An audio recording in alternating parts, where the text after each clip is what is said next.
Welcome to Trading to Rise. Today, we're going to demystify the single most important concept for managing risk in options trading, the Greeks. And don't worry, we're going to skip all the complex math. Instead, we're going to treat them like what they really are, your personal dashboard for navigating the markets. So, here's our game plan.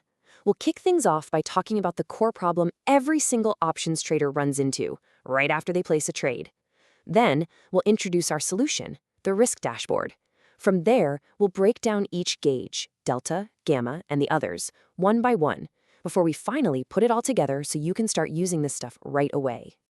All right, so picture this. You've just sold an option. You collected that premium, and it's sitting in your account. That feels pretty good, doesn't it? Well, guess what? The easy part is over. Now, the real work begins. The real question you have to ask yourself is, okay, what now? How do I actually manage the risk that I just took on? Let's look at a couple of common but really flawed approaches that a lot of traders fall into. Well, on one hand, you could just do nothing. This is called a naked position, and it's basically like driving down the highway with your eyes closed. It works great until it doesn't, and you're totally exposed to massive, even unlimited losses. On the other hand, you could try a covered position by buying the stock, but that just swaps one giant risk for another one. Now you're exposed if the stock price completely tanks. So clearly, we need a smarter way to see and manage our risk in real time. And this right here brings us to the solution that professional traders use. They treat their options risk factors just like the dashboard of a car. It gives you all the information you need to drive safely and get where you're going. Look, these aren't some complicated formulas you need to memorize. They are live indicators. Delta, that's your speedometer, telling you how fast you're moving and in what direction. Gamma is your accelerator. Theta, that's like your fuel gauge, slowly, constantly ticking down. Vega acts like a weather sensor, warning you if there's stormy volatility ahead. And Rho, well, that's like your engine temperature. It's important, but you're not checking it every 5 seconds. So let's start with the one you'll be looking at the most. Delta. This is the first and maybe the most fundamental risk you need to get a handle on, your direct exposure to which way the market is heading. To put it really simply, delta is your option's speed. So if you have a call option with a delta of 0.50, that just means for every $1 the stock goes up, your option's price is expected to go up by about 50 cents. It's a direct measure of your directional bet.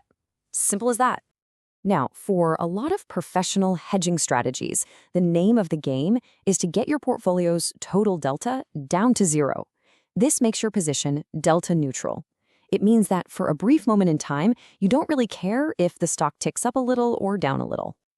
So how does this actually work in practice? Let's walk through it. Say you sell one call option contract, which usually covers 100 shares. And let's say that option has a delta of 0.50. Because you sold it, your position now has a negative delta exposure. So to balance that out, you would buy 50 shares of the stock. The positive delta from the shares you own cancels out the negative delta from the option you sold. Boom! Just like that, you're delta neutral. But here's the catch. This perfect balance, it doesn't last. And this is the million-dollar question every trader has to ask. If your speedometer says you're at zero, how can you still crash the car? Well, the answer is that your speed, your delta, it isn't constant. It actually changes as the stock price moves. And that brings us to the next gauge on our dashboard. This is where gamma comes into play. If delta is your speed, then you can think of gamma as your acceleration. It tells you just how fast your speed is changing. So, gamma measures how quickly your delta is going to change.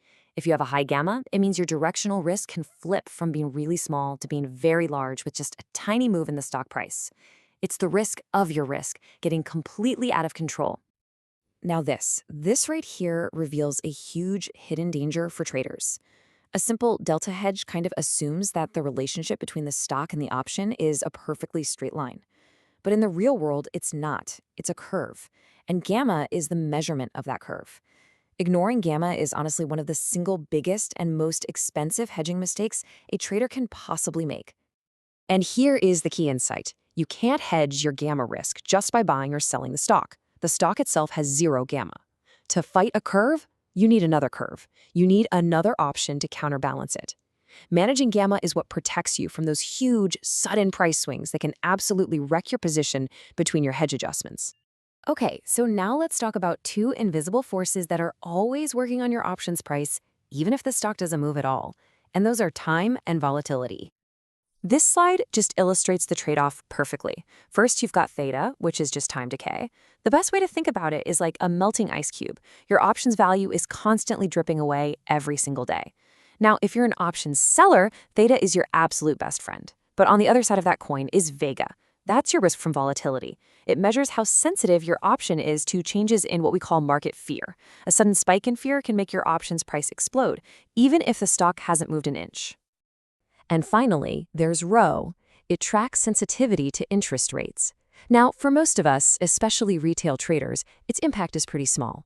So think of it like your car's engine temperature. You know it's there, it's important, but you're not obsessively checking it every second. Okay, so we've looked at all the different gauges on our risk dashboard. The big question is, how do we actually use all this information in our day-to-day trading? Let's be really clear about the goal here. It's not about trying to force every single one of these gauges to read 0 all the time. Frankly, that's impossible. The real goal is to simply understand what your dashboard is telling you so you can make smart, informed decisions instead of just flying blind. This table right here, this is your new pre-trade checklist. Before you even think about hitting that buy or sell button, just run through these questions. What's my directional speed? My delta. What's my acceleration risk? My gamma. How much am I earning from time decay? My theta. And what happens if fear spikes? My vega. I'm telling you, this simple little routine is what separates professional risk management from just pure gambling.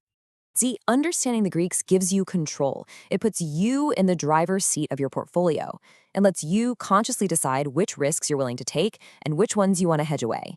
So here is your challenge. Before you place your next trade, I want you to pull up the Greeks for that option. Actually read your dashboard, understand your speed, your acceleration, and those invisible forces of time and volatility that are acting on your position. And if you want to dive even deeper into topics just like this one, make sure you subscribe to the Trading to Rise channel for the next episode in this series. Thanks for watching.